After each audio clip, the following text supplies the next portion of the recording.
Consider a modern-day parable. The warm glow of her phone lit up Allison's face as she slouched on the couch, scrolling through her social media feed. Her latest post, a carefully crafted photo with a heartfelt caption, was right in front of her. 17 comments. It wasn't nothing. But her thumb hovered over Jessica's newest post, a picture of a mug on a table, steam curling in soft wisps. The caption was short, just one line: starting my day with gratitude. It was nothing. AI could have created that post, but it had 114 comments. Allison's heart sank. She tossed her phone onto the cushion beside her, arms crossed. Why does it feel like no matter how hard I try, it's never enough? She muttered. The words echoed in the quiet room. Her mind raced. Better pictures, more posts, less me. Maybe that's the problem. She leaned back, staring at the ceiling. Now, Allison isn't the only one who's felt this way. For some people, it's succeeding in sports, or their career, or their family, or even church service. You look around and see others achieving, and you wonder, why does it feel like what I'm doing doesn't count? Maybe the solution is just to push harder, work more, post more, hustle more. If Allison just ramps up her efforts, surely the results will come, right? But we've all been down that road. Think about the person who stays late at the office every night, convinced that one more project will finally bring recognition. Or the student who pours hours into studying because they're chasing validation in the form of a grade. The results come, but do they ever feel like enough? Or does the bar keep moving?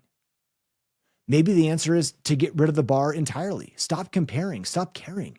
If Allison could just detach herself from what others think, maybe she wouldn't feel so frustrated. But let's be honest, detaching from what others think of us is about as easy as detaching from Wi-Fi. It sounds freeing, but we all know we're reconnecting in 5 minutes. So can we actually stop caring about what people think? Maybe, if you're Mother Teresa. But for the rest of us, we're lucky if we can scroll past one post without wondering if our lives would be better with a puppy or a plate of brownies or something. Even if we tell ourselves it doesn't matter, deep down, don't we still long for approval? Let me tell you about someone else who wrestled with these questions. His name was Paul. Now, Paul wasn't scrolling Instagram. There was no Wi-Fi in his day, but he knew what it felt like to measure his worth by others' opinions. At one point, Paul had everything going for him: a top-tier education, status, and success. People admired him for his accomplishments. But even with all that, Paul wasn't satisfied. Then he had an experience that changed his life.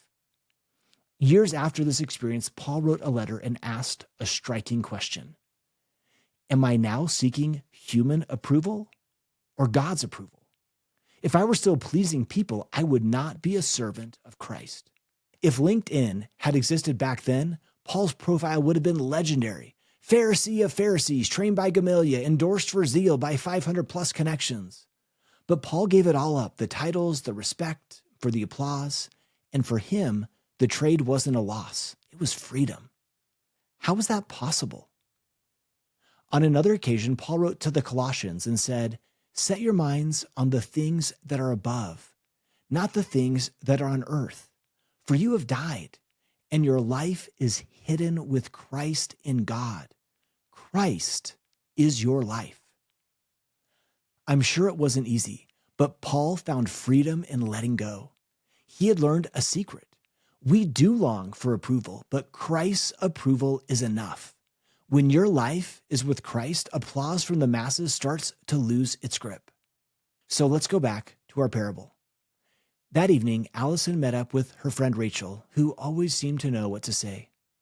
Rachel, Allison said, her voice heavy with frustration, I don't know why I even bother. Jessica gets all the attention. I work so hard, but I'll never get as many comments as she does. Rachel sat back and nodded thoughtfully. After a moment, she said, you know, Allison, there's only one comment that really matters. Allison frowned.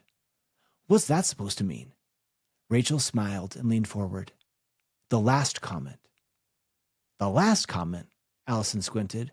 What are you talking about? Rachel's voice softened. Jesus's last comment. It is finished.